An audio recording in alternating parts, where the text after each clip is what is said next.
Hane, euskalduntasuna adierazteko, euskal pilota baino kirol adierazgarriagorik bururatzen altzaizo? Ez, egia esan ez zait okurritzen horrela hain adierazgarria den beste kirolik. Eta eranen banizu euskal pilotak behar bada ez duela Euskal Herrian jatorria? Benetan? Hauetatik, zer uste zein da Euskal Herriko pilota, euskal pilota? Nik hau esango nuke handiena. Asmatu duzu. Baina ere, gainontzeko pilotekin ere aritzen dira munduan barna.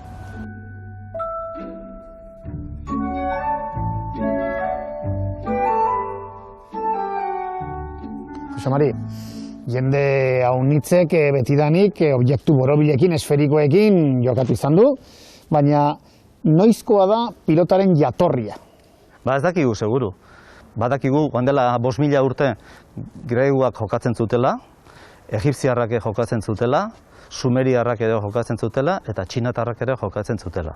Eta Jorge Oteizarek esaten zuen baita ere, hemen Euskal Herrian, paleolitiko garaian ere jokatzen zela. Bere ustez, hor kobazuluetan azaltzen diren borobiltxo batzuk edo, horiek ere pelota komentziren. Eta gerora, guregana hurbilduz, zein izan da guk ezagutzen dugun pilota horren ibilbidea guregana etorri hartio? Ez dakigu, seguru baita ere, badira holako idazki batzuk, 6. mendean jokatzen dutena, eta Baskonioa jokatzen zutela. Hor, Bisigodon garaian, Viktorika herrian, gaurko Gasteizen, jokatzen zutela pelotan. Pilota intuiziozko praktika unibertsala da. Zenbatetan jaurti dugu jolasean edozein elementu biribil.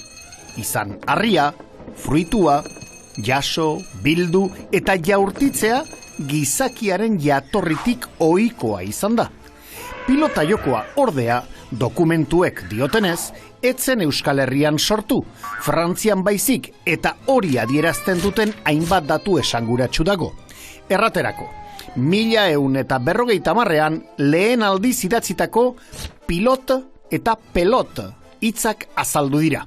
Bertzalde, pentsa, 1282an Parisen 13 pilota fabrikatzaile zeuden. Galderak sortu zaizkizu ezta, nola edatu zen eta zein izan da bere bilakaera? Laster jakinen dugu.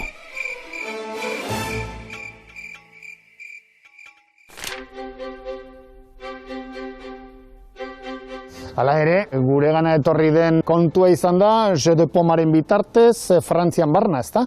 Galdera horrei erantzungo diot, aita Barandiaranei egin zioten galdera. Esan zioten, euskera Kaukasoko herritikan omen dator. Eta berak erantzun zuen. Ez dakit, Kaukasoko herritikan datorren, edo euskaldunakara joan ginen, porque distantzi berdina dago hemendikan Kaukasora, Kaukasotikan onera bera.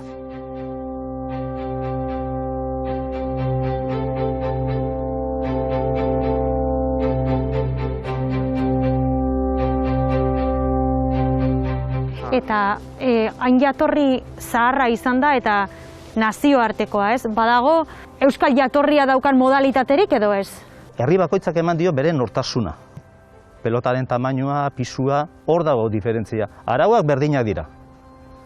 Baina guk euskaldunak eman diogu, ez dakit indartsuakoak sentitzen ginelako edo, pelotak handiagoak, pisu gehiago duenak eta gogorragoak. Hortik bote luzea eta pasakarrate baterako? Bai.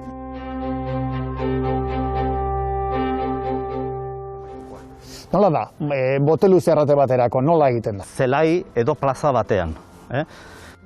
Orduan da holako rektangulo bat, iladenak dituzte 60 metro luze eta 15 metro zabalean.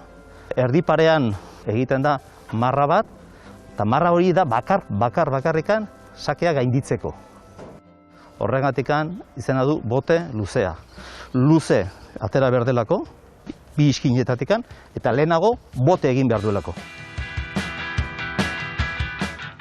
Eta pasakaren kasuan? Erdian jartzen da sare bat, eta jokatzen da tenisa bezala, bai, bakarrikan tenisak dauzkala 200 urte ez ditu, eta hogan dela 500 urte hemen pasakan jokatzen zen. Eta Euskal Herrian oraindik jokatzen da bi modalitatera, hau da, bote luzera eta pasakara? Bai. Eta orain dela gutxi bukatu dugu Euskal Herriko txapelketa, bote luzean. 80 pelotarik Euskal Herriko txapelketa jokatu dute.